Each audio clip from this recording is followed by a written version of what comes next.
If you're thinking about becoming more effective, self-effective, more adaptable, that's only really possible if you're in a good place, right? You can't do that if you're in a really bad place.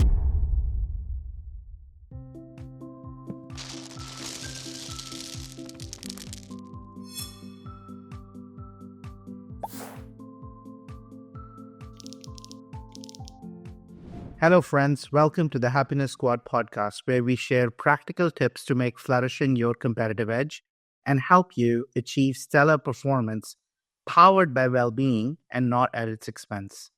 I'm Ashish Kothari, and I'm on a mission to help 1 billion people not just experience happiness as an emotion, but really use it as a tool to unlock their fullest potential.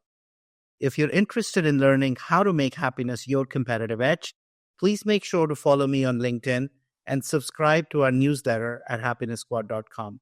Today, we are thrilled to bring back an inspiring conversation with Barbara Jeffrey, a partner at McKinsey & Company in their London office who focuses and has a deep passion for creating healthier workplaces.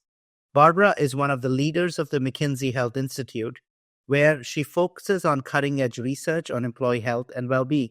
I particularly love this episode as it cuts to the heart of the challenge behind why organizations and leaders are failing to move the needle significantly on stress, anxiety, engagement, and overall well-being at work, despite significant increase in wellness initiatives.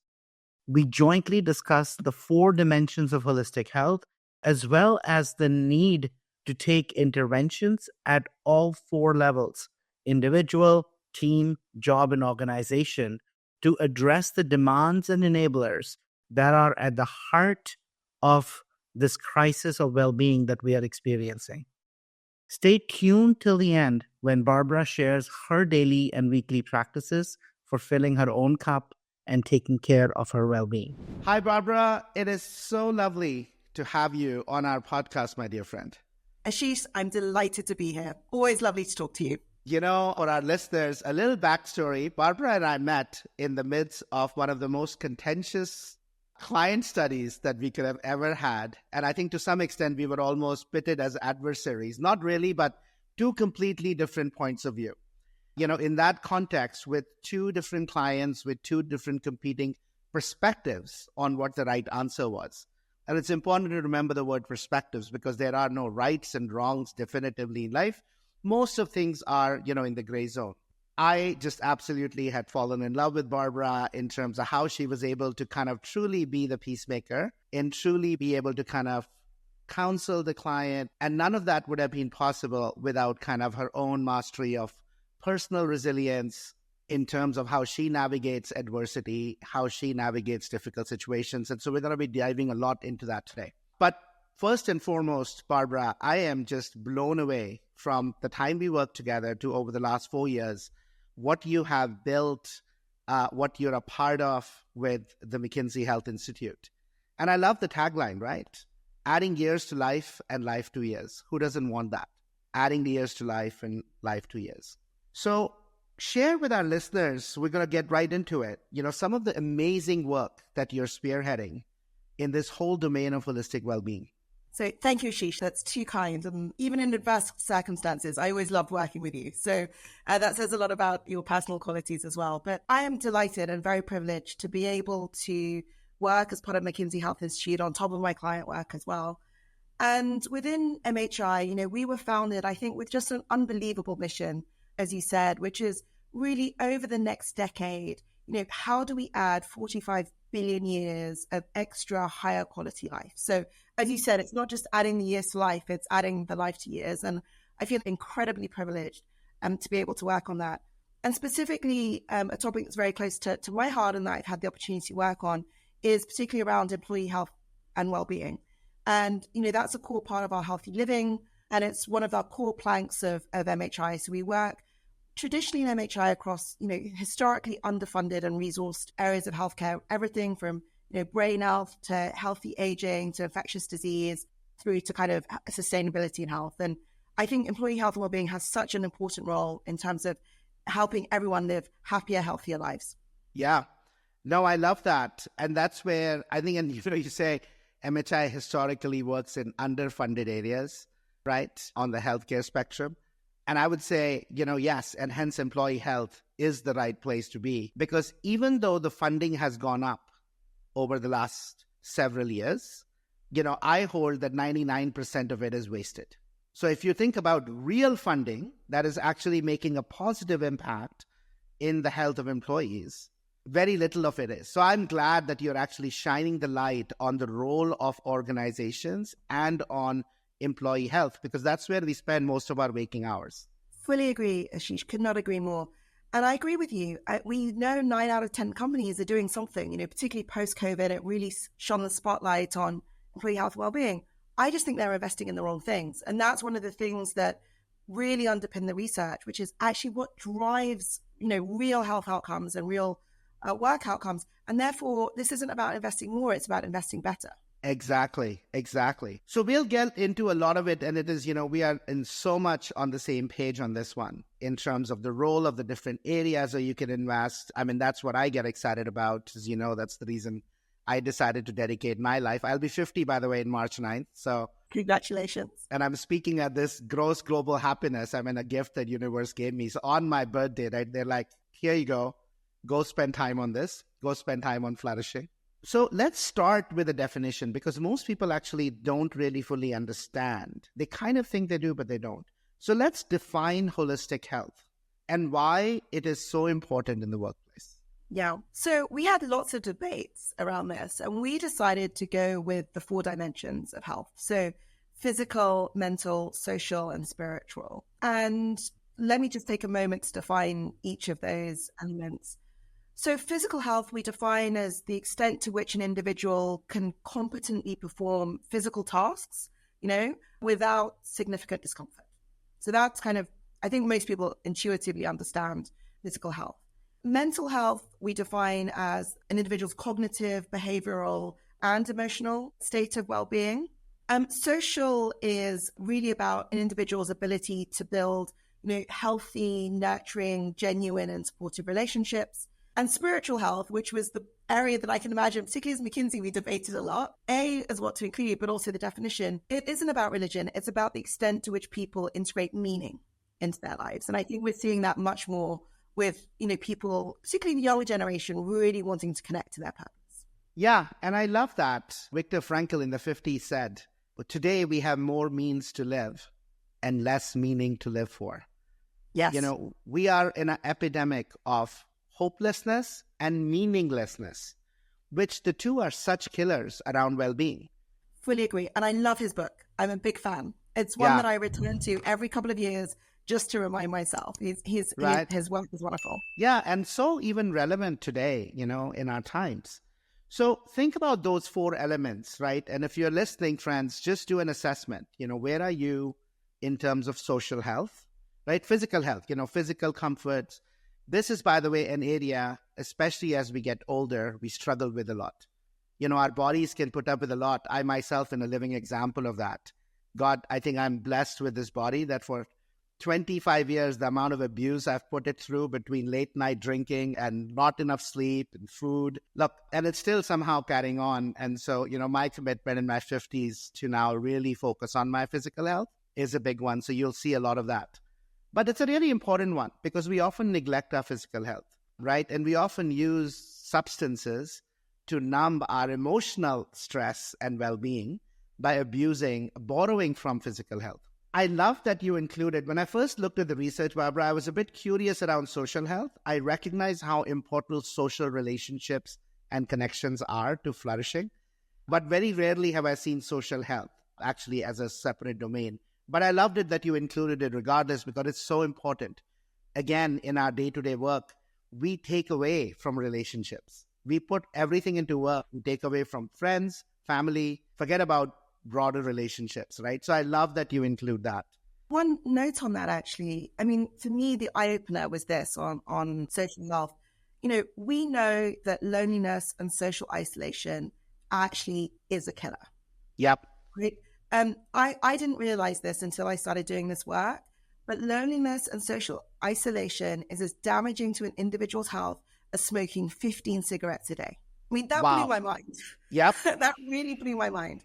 And, in a world where, nearly 30% of elderly people report feeling lonely, that is, shocking. And so that for me was the killer stat that I remind myself of on a regular basis. I love that. Repeat that for our listeners, Barbara, because I think it's a really important one. People do not understand how important this is. Yeah. So loneliness and social isolation can be as damaging to an individual's health as smoking up to 15 cigarettes per day.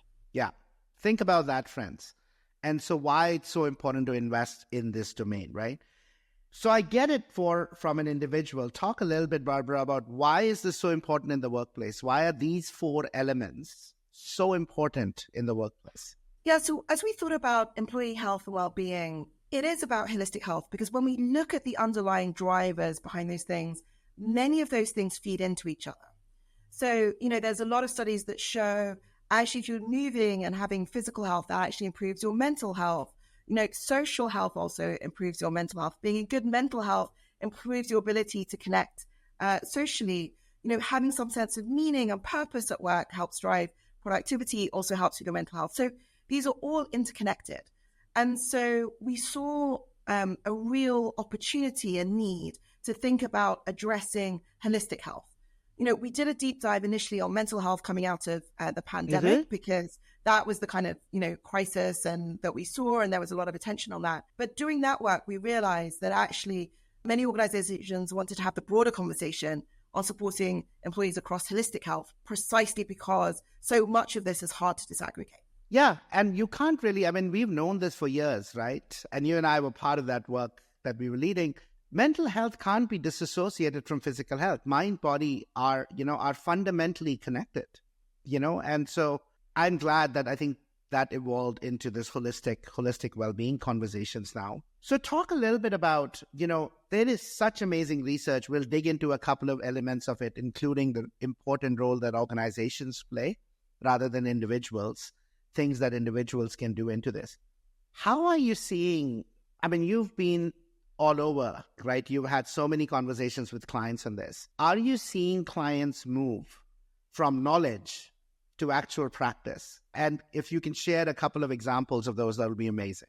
Yeah. So as ever, Ashish, there's always a few front runners around this. So I think we're increasingly seeing a movement towards actually understanding that this is an issue. Not only that, but it's becoming a C-suite issue. And so I think the things that have driven that have been, coming out of the pandemic, but also investors starting to understand actually that there is a big correlation, actually, frankly, between a company's workforce and the degree to which they are thriving and actual performance. So there are studies that now show that there is improved stock market performance. So there's not, for me, just a kind of moral case for doing this. There's also a business case.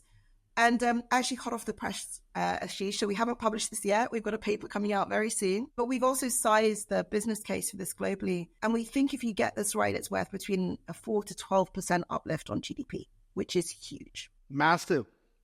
So yeah. Even, you can't necessarily capture all of that, of course, but even if you capture 10% of that, that is a major driver for both economies and for businesses. So we do see some front runners. There are also obviously a lot of companies that are skeptical around this. And so you have those. And then you have a large proportion of organizations in the middle that are going to be, understand that it's important, but frankly are under huge financial pressures and other pressures in the world right now. And actually the extent to which they're going to do this is dependent a bit on it being forced upon them rather than necessarily proactively moving. But my view is, you can either take the opportunity to do this to yourself, or you can wait and have this done to you, because we're seeing increasing evidence of investors doing it. We're seeing workforce making choices based on how, they're investing in their employees. And ultimately, I don't think businesses can wait. You and I was having a conversation with a Fortune 500 CEO, the leadership team. I gave them the same imperative, Barbara. And I actually gave them 2 contrasts. I actually asked them how many of them thought the earth was flat. And everybody looked at me as if, I was saying something weird, right? And I was like, look, 500 years ago, 50% of you would have said yes. It's just that science is proven, and now you all believe earth is round. So you believe earth is round. 50 years ago, half of you would have said global warming is not real. Today, 90% of you agree. the point that you're making between the research you are just about to publish, Alex Edmonds' work that showed 2 to 3.5% employee satisfaction, incremental shareholder returns from employee satisfaction, Jan Emanuel's work on Oxford around return on assets and work well-being. The science is here, dear friends. And I think the invitation is what Barbara is saying and what I've been saying all along, which is the only choice you have when you look back in 50 years is, were you the front runner who truly made it a source of a competitive advantage and created a 50 to 90% alpha for your shareholders through investing in human flourishing? Or were you one of the ones who had to be dragged there? Because if you don't move first, this is not a source of competitive advantage. Because at the heart of competitive advantage is that you do it before others, right? 100% agree. 100% agree. And, we are absolutely convinced it's a source of sustainable competitive advantage. By the way, that doesn't hang around, as you say, Ashish, right? So I do think, there is, you can choose to bury your head in the sand or you can choose to move. Exactly. So let's talk about movement and what should they think about doing? So this research you did was amazing. Thank you for the investment you all made into it. 30 countries, 30,000 individuals you all interviewed. What were some of the biggest findings on this topic, Barbara, that really stick with you? Yeah, so the first was really around, when we looked at this across the organization, that it was perfectly possible to have good holistic health and also experience symptoms of burnout at the same time. So when we looked at this globally, we found that 57% of employees globally report being in good holistic health. So that's across all those 4 dimensions that we talked about: social, spiritual, physical, and mental. But we also found that, around 1 in 5 employees globally were experiencing symptoms of burnout. And we define burnout as those 4 elements around exhaustion, mental distance, emotional impairment, and cognitive impairment. And for me, I had not realized, again, maybe because I hadn't necessarily thought about it, but actually those 2 things are independent of each other. So if you think about holistic health on one dimension and burnout on another dimension, there's a group of the world which is what we call faring well. So that's about 50%. So I think that's a kind of half glass full part. The half glass empty view is the other 50 aren't in that top box, right? They're not, reporting both good holistic health and few signs of burnout. There's a group of about 10% who are what we're calling in the stretching zone, who are actually well functioning, reporting good holistic health, but actually showing really quite high signs of burnout. And that's a very, worrying group. There's another group, which is about, 30%, which is what we call in the managing group. So they're having low burnout symptoms, but they're not reporting good holistic health. And then there's the final quadrant, which is the drowning group, that are really not reporting good holistic health and also having high burnout symptoms. So I think a lot of the focus has been on the drowning group, but actually we're also really worried about, that additional 40% of people who are in that kind of managing and stretching group. And that is an important group, because actually they can very quickly, tip into that drowning group. So Barbara, I'm curious. Actually, I'm looking at the white paper now again, and I had this question and I forgot to email you. So I'm going to ask you now. So, when you look at holistic health, I want to talk a little bit about what does it actually mean when we say higher functioning, and what's the impact of that? So are they performing even at the level that you want, and they're just struggling, not coping well, is more kind of mentally and emotionally? Or what exactly did you all mean when you said higher functioning? Yeah. So what we looked at, again, this is, a scale that we use, which is a 1 to 5 scale for each of these different elements that we looked at. And, Ashish, I'm sure that you and I at some point would put ourselves in that group, right? Well, we actually, physically, I was running, I was walking, actually I felt mentally, I felt like things were fine, etc. But actually, if you look at we also measured burnout on a scale, including the Schweifele scale. And actually, when you look at the individual components of that, I would actually probably have marked a few of those off myself. I never tipped into full burnout, but there were definitely moments in my life I was probably in that stretching zone without actually really knowing it. And I think that is the point, that actually there is a group that is in that zone. And until you're prompted to ask yourself the questions, you may not even realize you're in that zone. We hope you're enjoying this episode and would love your help in spreading awareness and furthering our mission to help 1 billion people rewire for happiness. Please consider leaving us a review and sharing this podcast with others in your personal and professional life who you feel could benefit from some of these very insights. It's a really simple way to extend and spread positivity. Also check out Rewire, our proprietary offering to move you from knowing to doing, on the Happiness Squad website, www.happiness.squad.com. Rewire uses the science of habit formation and the power of community to help you build happier habits in 5 minutes or less daily. Now, back to the episode. I love that, right? And it very personally touches me. It connects with me, right? And I think this is, frankly, if you're a consultant or if you're a banker or if you're a senior executive, this zone will be familiar to you, right? This is that zone when we have overextended ourselves 2, 3, 4 weeks into a row, or have gone, 7 days with 3 hours of sleep. I'm working on the midst of a deal. We think somehow through coffee and through sheer grit that we are kind of muscling our way through. Yeah, but frankly, we tough it out, right, Ashish? We tough it out. That's what you do, right? This is life, toughen up, pull up your shoelaces or whatever the phrase is, right? But the reality is, our performance is nowhere, by the way, also close to where we think we are, right? Yes. We are 30 to 40% less thinking slower. We are not making the right decisions. Emotionally, we are less regulated. So I love that you're actually capturing that. We are functioning as in we're not dead. We're not completely taking a break because we can't handle anything anymore. But it's that zone. And there's so many who find themselves because of the changing world in the zone right now.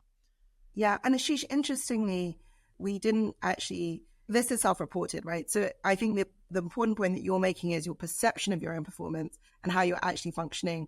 We didn't actively translate that into actually, how productive you actually are. So I think, that is an important point you make. So that was kind of one of the core findings. The other one for me was actually that there is a big opportunity here to really shift the focus from optimizing poor health to better health. Exactly as I said, because I think it's really about how do you move from the focus on the people who really actively need support, and employers should do that, obviously. So those that are, in that middle zone.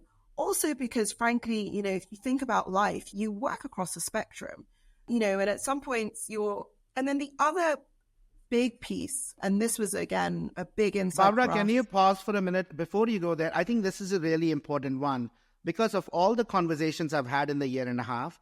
There is so much resources to go towards supporting those who are not well. But proactive care and creating interventions and supporting people who are towards being more healthy, they might not be sick, but we can all be healthier, I think is an important message here. Yeah, absolutely. And I think this is not about deprioritizing EAP systems or which I have seen, people reporting on, right? It's not about that. If people are in crisis, you absolutely have to support them. Full stop. However, it's just that's been the only focus or a disproportionate part of the disproportionate. And actually, when you look at the business case, coming back to that, most of the business case is actually moving people to optimal health. It's actually not so much on moving people out of the crisis point. And I think that's where the opportunity lies. It's much more about how do you move to those, proactive investments that avoid people getting into that zone, so that you can unlock all of that wonderful productivity, attract employees, have a happy, healthy, thriving workforce, rather than, just focusing on the people who really need critical support when we get that. Because you know what, when we do go there, we'll need that support, but it's about how do you support everybody? Right. It's about the 80% or 80, in your case, it's the 87%, right? How do we, and by the way, because even those who are faring well, as any athlete would tell you, just because you're doing well doesn't mean you can do better. We all have those growth edges, right? 100% agree. And again, this is self-reported, right? So amazing. So number one, you said burnout and well-being are two different. You can be burnt out and functioning well. Second, don't just support people who are, suffering. It's about moving everybody to better health. Beautiful. What else? And the third one was really about the need to really think about different layers of the organization and thinking, we developed this model looking at both what we called demands and enablers, but we also looked at the factors beneath that, We looked at over 30 factors, and we looked at those as individual, job, team, and organization level levers, because we really wanted to understand what was driving those health-related outcomes as well as those work-related outcomes. And when we looked at that, what we saw is that if you're looking at those poorer outcomes like burnout, over 95% of the negative variance is driven by job and team level.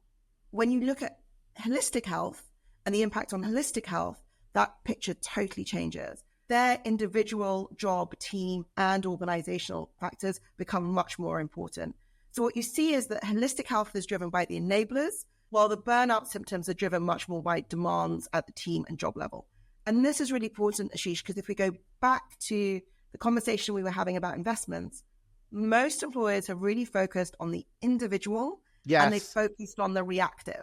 And we're saying the opportunity is at job, team, and organization level, and it's about developing a holistic framework that also looks at the enablers. And so some of those, just to give you some examples of some stressors and some enablers, just to bring that concept to life.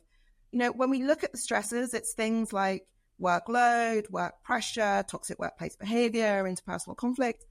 When you look at the enablers, it's things like, at organizational level, leadership commitment, career customization, psychological safety, job autonomy. And when it comes to individual levers like adaptability and self-efficacy. So, I think my big message is, as an employer, you need to think about both reactive and proactive measures, and you can't just focus on the individual. I've said this before, I'm going to say it again.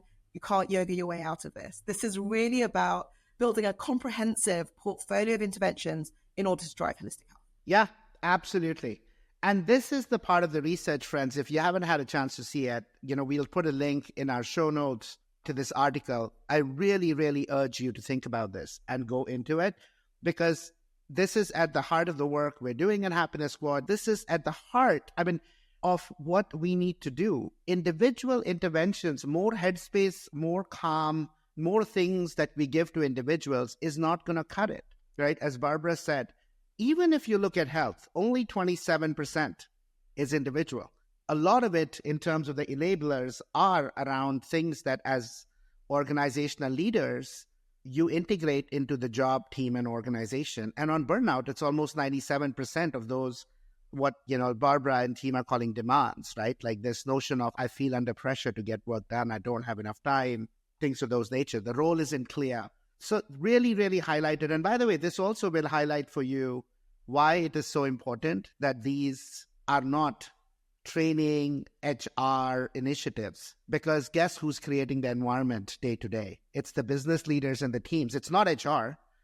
This is not about policies, right? This is not about policies. This is not about training people more, but this is about really getting curious about the state of development around these and integrating them into your work. And Ashish, just on that note, we often get asked where to start. So if you're thinking about addressing burnout, it is those demands that we were talking about. So the top three are toxic workplace behavior, role ambiguity, and role conflict.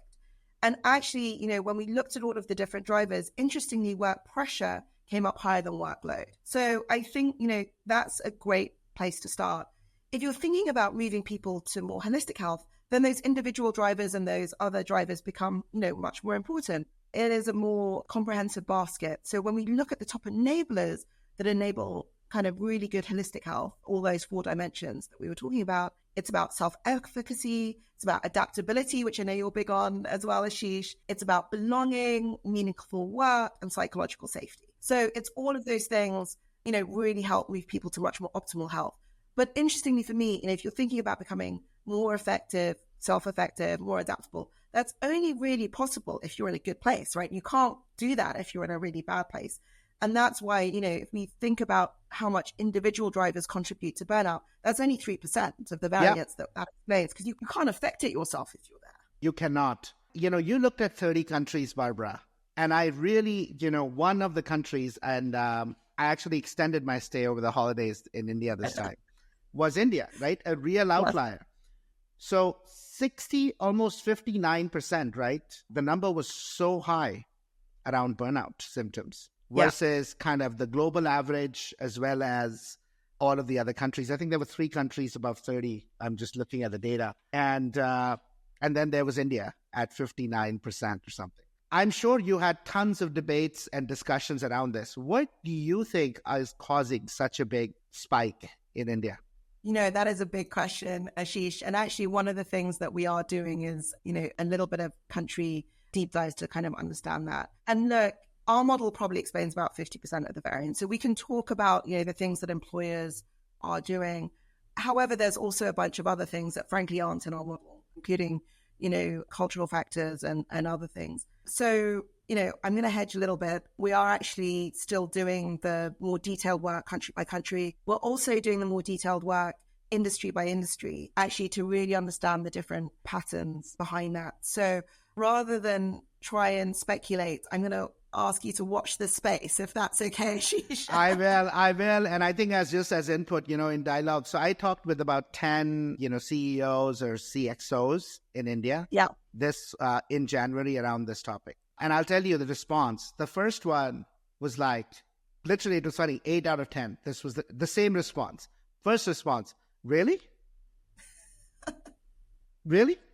And then this head nod, look back, and something I didn't expect. Makes sense. Wow. Makes sense. And I said, why does it make sense? And these are the answers that I got back. So just as, input into as you look at specifically the India model, because I think 1.5 billion, 300 million middle class, booming economy, growth. I think this is actually quite a relevant topic for India. I'm taking notes. I'm putting these in. This is going to... Right. So go for it.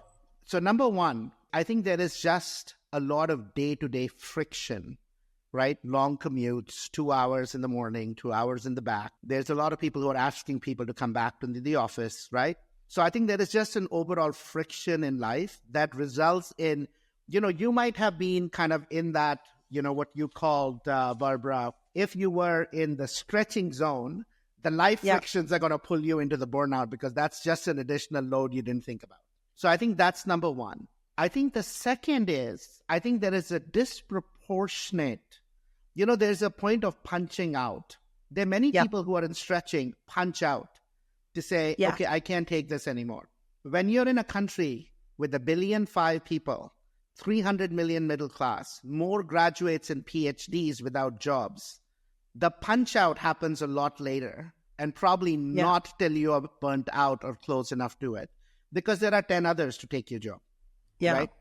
So I think there is a second element in terms of just the demand-supply mismatch between the growth in the country, the opportunities, and the number of mouths to feed. Yeah. So I think that's the second one that actually came up as one of the hypotheses because I was like, let's problem solve together. Why do you think that is? The third one that came up was historically, India has been a relatively hierarchical workplace, right? Where the boss is quote unquote king. And people are afraid to use their voice to say, hey, this isn't working, or no, it is not, right? Also, for the longest time, India was a 6 days a week work culture, not 5 days a week work culture. And even today, there are many at the senior levels or even beyond, if called to say, hey, we're going to get on a call on a Sunday, people will get on a call on Sunday. So you saw spiritually, spiritual well-being spikes in India because, again, meaning and then also connection, it's a very cohesive place. But this whole notion around the work and kind of external, those were at least the 3 to 4 things that came up that would explain why we are actually seeing, higher degrees of burnout symptoms in the sample. Fascinating. Well, we've actually got a collaboration with a foundation in India to look at this, looking at it across Indian companies. So we'd be fascinated to carry on the conversation as well as Ashish. We should just continue the conversation as well. So I'll let you know when both our country and our industry research comes up as well. Please. So I want to switch to, we covered a lot already, right, around burnout versus well-being. We covered a little bit around proactive. You talked about many of the drivers, the demands and enablers that organizations really need to invest in. By the way, they are organizational capabilities, right? They're not individual. They are things that we need to do really into how we run our programs and how we integrate well-being. So Barbara, we've talked a lot in the space of well-being and burnout and, this notion of well-being being different than burnout. Let's focus proactive. Let's focus on all the demands and enablers that are very organizational job team level. 30 drivers is a lot. You highlighted the top 5 or 6, right, as well. One of the things that always inspires clients is to look at interventions that work, etc., and what others are doing. So talk to me a little bit about, some of the things that you're finding in your research and the resources you all are making available through MHI for companies. Yeah, so as you know, we try and work evidence-based, right? Because there's a lot of stuff there, and it's a bit like throwing spaghetti at a wall sometimes and seeing what sticks, right? So what we've tried to do is start to build an interventions database, which we've got as part of our employee health platform. What a core part of the MHI's mission is to make things open access. So that's available. You just have to sign in and have a login. And within that interventions database, we look at the academic literature around, proven interventions that work. But we also have there a number of case studies, which are open access around what companies are doing. They're publicly sourced. There's some case studies there of some very large, companies like Patagonia or Unilever, and there's some smaller companies as well. So really, I think a great resource. And we're continuing to build it out for people to use because, we want to make sure that this is open access and that we're building a set of data that people can add to. And we'd also love to hear from, people if they know of things that they've tried and that have worked.